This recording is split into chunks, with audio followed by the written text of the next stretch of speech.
بسم اللہ الرحمن الرحیم۔ جب حضرت حسین رضی اللہ تعالیٰ عنہ کا کٹا سر لے کر ان کی بہن زینب مدینہ پہنچی، کربلا کے میدان میں حضرت حسین کا سر کاٹ کر دشمنوں کا لشکر اپنے بادشاہ یزید کے محل کی طرف چلا۔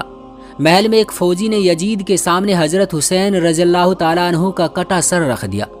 حضرت حسین کا کٹا سر دیکھ کر یزید بہت خوش ہوا اور پھر اس نے اپنے ہاتھ میں ایک چھڑی لے کر حضرت حسین کے سر پر ماری اور کہنے لگا کہ اے لوگو، دیکھ لو، جو بھی میری مخالفت کرے گا اس کا یہی انجام ہوگا۔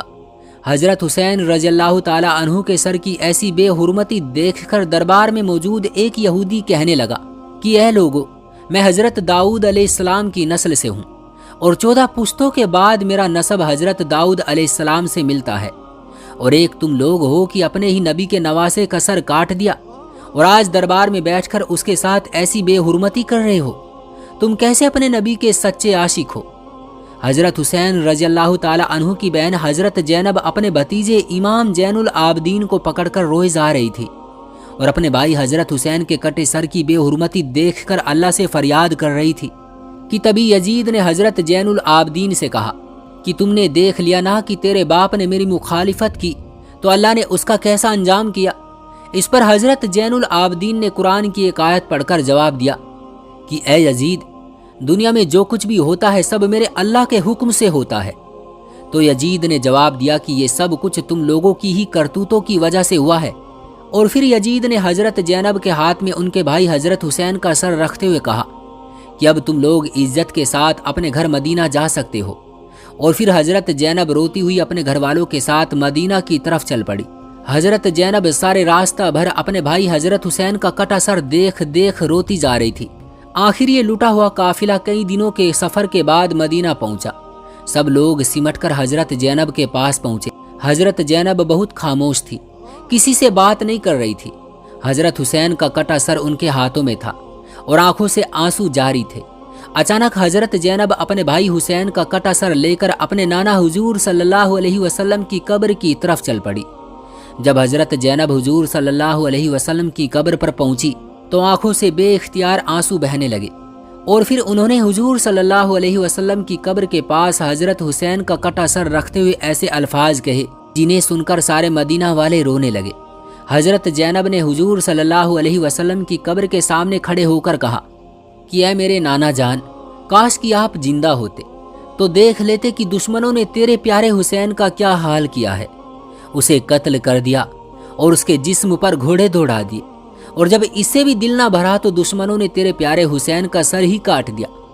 حضرت زینب اپنے نانا حضور صلی اللہ علیہ وسلم کی قبر کے سامنے کھڑی فریاد کر رہی تھی اور آنکھوں سے مسلسل آنسو جاری تھے۔